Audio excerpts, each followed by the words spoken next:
राजस्थान सरकार जयपुर में है और बागियों की महफिल सजी है दिल्ली में।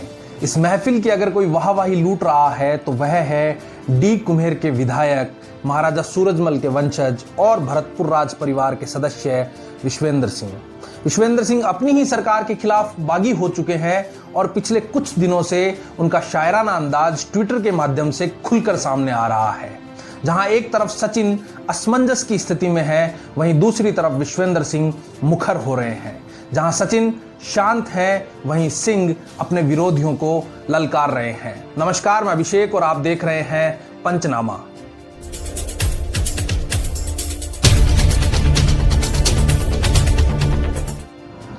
यह कोई पहली मर्तबा नहीं हुआ है जब विश्वेंद्र सिंह सियासत की महफिल में वाहवाही लूट रहे हैं। विश्वेंद्र सिंह राजस्थान के उन गिने चुने नेताओं में से आते हैं जो पार्टी लाइन से हटकर सोचते हैं और ना ही कभी पार्टी के नाम पर वोट मांगते हैं। यूं तो बागी बिहड़ में अच्छे लगते हैं, लेकिन विश्वेंद्र सिंह की बगावत विधानसभा को रास आती है।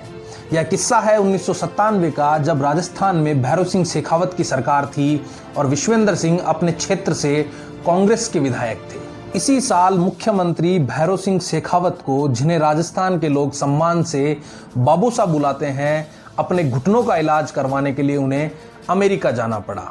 शेखावत अमेरिका में थे और जयपुर में जमे प्यादे अपनी चालें चल रहे थे। सरदार शहर से विधायक भंवरलाल शर्मा ने सरकार का तख्ता पलटने की साजिश रची। उस समय भंवरलाल शर्मा जनता दल की टिकट से चुनाव जीतकर विधानसभा पहुंचे और विधायक दल की अगुवाई कर रहे थे भैरव सिंह शेखावत।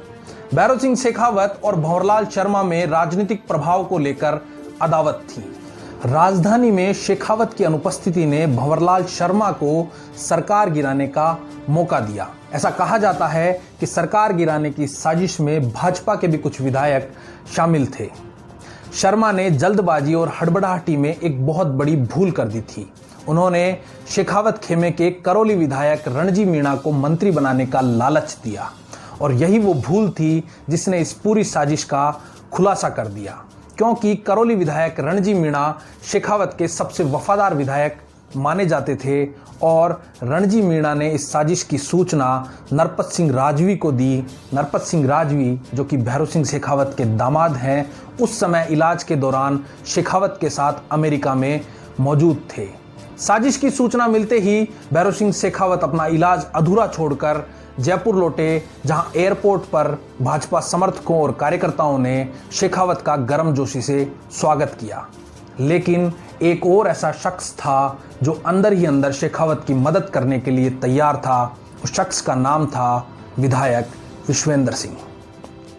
उस समय विधायक विश्वेंद्र सिंह ने अपनी ही पार्टी से बगावत करके अपने कुछ साथी विधायकों के साथ मिलकर शेखावत सरकार को बिना किसी शर्त के समर्थन दिया और सरकार को गिराने से बचा लिया।